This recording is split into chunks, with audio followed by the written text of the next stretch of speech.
سمجھتا ہے، اس کی اہمیت کو جانتا ہے، تو اس کے اوپر اعتماد ہونا چاہیے، یعنی اس کے نزدیک کہ اللہ کے کلام پر اعتماد ہونا چاہیے کہ اللہ رب العالمین کے کلام کے ساتھ دنیا کی کوئی بھی چیز نقصان نہیں پہنچا سکتی ہے۔ جیسا کہ حدیث کے اندر ہے، نبی صلی اللہ علیہ وسلم نے فرمایا کہ جو شخص صبح کرتا ہے اور شام کرتا ہے اور 3 مرتبہ یہ کہہ لیتا ہے بسم اللہ الذی لا یضر مع اسمہ شیء فی الارض ولا فی السماء وهو السمیع البصیر یا وهو السمیع العلیم، تو اب جو 3 مرتبہ یہ کہہ لیتا ہے، صبح کرتا ہے تب، شام کرتا ہے تب، تو آسمان و زمین کے اندر کوئی بھی چیز اللہ کے نام کے ساتھ نقصان نہیں پہنچا سکتی۔ تو دیکھیے اس صورت کے اندر کہ یہ صورت پڑھ کر کے وہ صحابی نے جب دم کیا تو اس کا زہر ختم ہو گیا، زہر ختم ہو گیا، گویا کہ یہ ایک دم بھی ہے، سورہ فاتحہ ایک دم اور علاج۔ یا ہم ابھی انشاءاللہ اگلے ہفتہ پڑھیں گے سورہ فاتحہ کے ناموں کے سلسلے میں کہ ان کے نام کیا کیا ہے، آج ہم صرف فضائل کو جانتے ہیں کچھ۔ تو یہ جو سورہ فاتحہ ہے، سورہ فاتحہ کی یہ فضیلت ہے کہ آپ زہر آلود کے اوپر آپ پڑھ کر کے پھونکتے ہیں یا زہر کا علاج کرتے ہیں تو اس میں اس کا علاج ہے، گویا کہ قلبی بیماری کا بھی علاج ہے اور جسمانی بیماری کا بھی علاج ہے۔ اس صورت کے اندر سورہ فاتحہ کی اتنی فضیلت ہے۔ نبی صلی اللہ علیہ وسلم کی حدیث ہے، جیسا کہ ابو ہریرہ رضی اللہ تعالیٰ عنہ یہ بیان کرتے ہیں کہ ابی بن کعب رضی اللہ تعالیٰ عنہ سے نبی صلی اللہ علیہ وسلم نے یہ فرمایا کہ کیا میں تمہیں ایک ایسی صورت کے بارے میں نہ بتلاؤں جو نہ تو تورات کے اندر، نہ زبور کے اندر، نہ انجیل کے اندر اور نہ تو قرآن کے اندر اس جیسی دوسری صورت ہے۔ تو ابی بن کعب رضی اللہ تعالیٰ عنہ نے کہا کہ کیوں نہیں؟ تو نبی صلی اللہ علیہ وسلم نے کہا کہ تم نماز میں کیا پڑھتے ہو، نماز میں کون سی صورت پڑھتے ہو؟ تو اس نے کہا کہ الحمدللہ رب العالمین۔ تو نبی صلی اللہ علیہ وسلم نے فرمایا کہ یہ وہی صورت ہے کہ ایسی صورت نہ تو تورات کے اندر اتاری گئی، نہ انجیل میں اتاری گئی اور نہ زبور میں اور نہ قرآن کے اندر، یعنی دوسری صورت۔ اس صورت کے علاوہ ایسی صورت قرآن مقدس کے اندر نہیں ہے۔ تو یہ قرآن کریم کی سب سے عظیم صورت ہے۔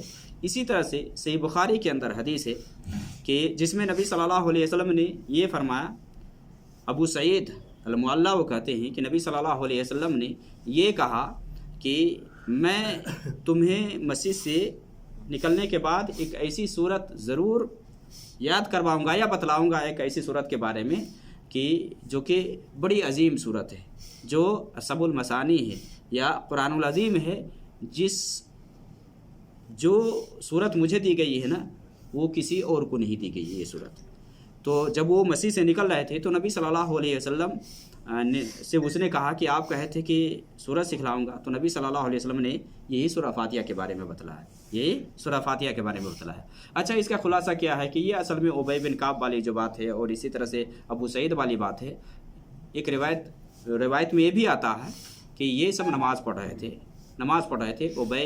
ابی بن کعب ہو یا چاہے ابو سعید ہو، یہ نماز پڑھ رہے تھے تو نبی صلی اللہ علیہ وسلم نے آواز دین کو بلایا، تو یہ نماز میں تھے تو نماز چھوڑ کر کے نہیں آئے، نماز ختم کر کے جلدی سے نبی صلی اللہ علیہ وسلم کے پاس پہنچے۔ تو نبی صلی اللہ علیہ وسلم نے یہ کہا کہ کیا اللہ رب العالمین نے یہ نہیں کہا کہ استجیبوا للہ وللرسول، کہ اللہ اور اس کے رسول سے قبول کرو اذا دعاکم، جب بلایا، یعنی جب بلایا تم آؤ۔ تو اس نے کہا کہ ہم نماز میں تھے اس لیے نہیں۔ تو وہاں بات آئی، نبی صلی اللہ علیہ وسلم نے ان سے بتلایا کہ قرآن کریم کے اندر یہ جو صورت ہے، یہ سورہ فاتحہ، یہ سب سے فضیلت والی صورت ہے اور سب سے عظیم صورت ہے۔ اسی طرح سے اس صورت کے ناموں میں سے چونکہ سب المثانی آتا ہے، یعنی اس کے اندر 7 آیتیں ہیں، اور 7 آیتیں یعنی مثانی کا مطلب ہے کہ بار بار پڑھنا، دہرانا۔ مثانی کا مطلب ہے دہرانا، یعنی بار بار یہ صورت پڑھی جاتی ہے۔ اب اس کے معنی میں بہت سارے علماء کہتے ہیں کہ اس میں اللہ کی تعریف چونکہ بار بار ہوتی ہے، ایک آدمی سورہ فاتحہ پڑھتا ہے تو سورہ فاتحہ میں کیا ہے؟ الحمدللہ رب العالمین الرحمن الرحیم مالک یوم الدین، تو اللہ کی تعریف بیان کرتا ہے، بار بار اللہ کی تعریف بیان کرتا ہے نا، یہ بھی ہے۔ یا یہ ہے کہ بار بار صورت کو پڑھتا ہے، یہ بھی مراد اس میں ہے۔ تو اس کو سب مثانی کہا گیا ہے، اور سورہ فاتحہ کے ناموں میں ہم اس کو جانیں گے، اور اس کا ایک نام قرآن عظیم بھی ہے۔ اس صورت کی فضیلت کے بارے میں جیسا کہ نبی صلی اللہ علیہ وسلم کی حدیث ہے، صحیح مسلم کے اندر ابو ہریرہ رضی اللہ تعالیٰ عنہ بیان فرماتے ہیں کہ ان سے پوچھا سورہ فاتحہ پڑھنے کے سلسلے میں، تو اس نے کہا کہ سورہ فاتحہ کے بغیر نماز نہیں ہوتی ہے، تو لوگوں نے ابو ہریرہ سے کہا کہ ہم تو امام کے پیچھے ہوتے ہیں، انا نکون وراء الامام، کہ ہم امام کے پیچھے ہوتے ہیں تو سورہ فاتحہ ہم کب پڑھیں؟ تو ابو ہریرہ نے کہا کہ اقرا بہا فی نفسک، اپنے دل میں پڑھ لو، اپنے دل میں پڑھ لو۔ اس کے بعد ابو ہریرہ رضی اللہ تعالیٰ عنہ وہ بیان فرماتے ہیں کہ نبی صلی اللہ علیہ وسلم کو میں نے فرماتے ہوئے سنا سورہ فاتحہ کے بارے میں، یعنی اس کے فضائل میں کیا ہے۔ فضائل میں وہ بیان کرتے ہیں کہ نبی صلی اللہ علیہ وسلم سے ابو ہریرہ نے سنا، نبی صلی اللہ علیہ وسلم نے فرمایا کہ اللہ رب العالمین نے فرمایا، یہ حدیث قدسی ہے، گویا کہ حدیث قدسی ہے جس میں نبی صلی اللہ علیہ وسلم اپنے رب سے روایت کرے، اپنے رب سے بیان کرے کہ اللہ رب العالمین نے ایسا فرمایا ہے، ایسا کہا ہے، تو اس کو حدیث قدسی کہا جاتا ہے۔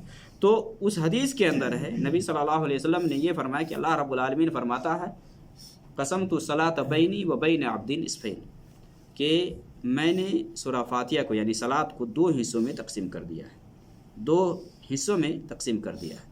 دو حصہ کیا ہے؟ یعنی ایک حصہ میں اللہ کی تعریف ہے اور دوسرے حصہ میں بندہ کے لیے ہے، جو بندہ مانگتا ہے، جو بندہ مانگتا ہے۔ اب دیکھیے دعا کے آداب میں سے ہے کہ سب سے پہلے آدمی کیا کرے گا؟ اللہ کی تعریف بیان کرے گا، اللہ کی کبریائی یا حمد و ثنا بیان کرے گا، اس کے بعد اللہ رب العالمین سے مانگے گا۔ سورہ فاتحہ میں کیا ہے؟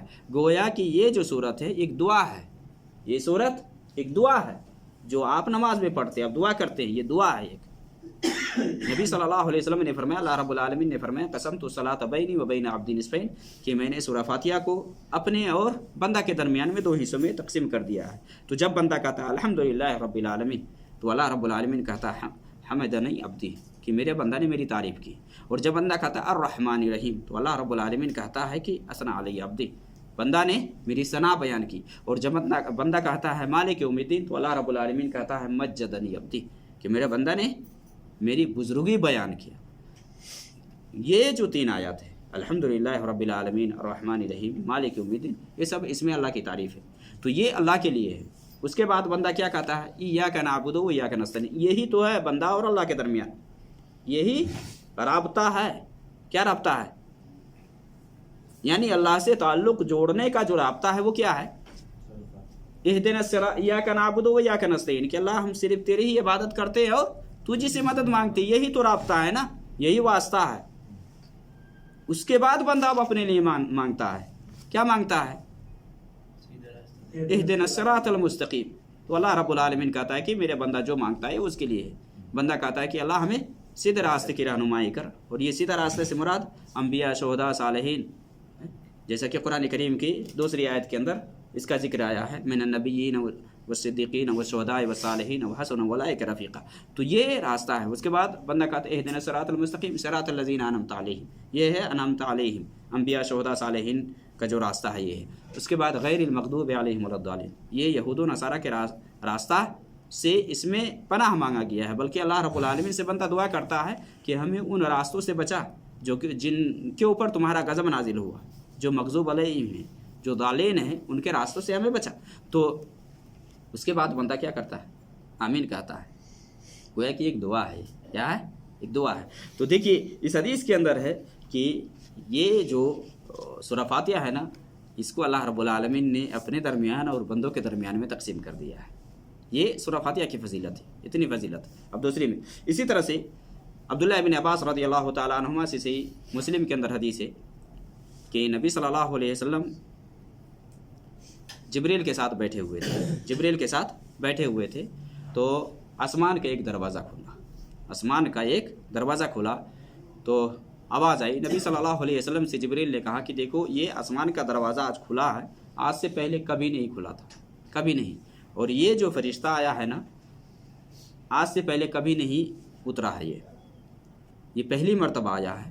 اور پھر وہ آ کر کے سلام کیے اور نبی صلی اللہ علیہ وسلم کو دو نور کی خوشخبری دی،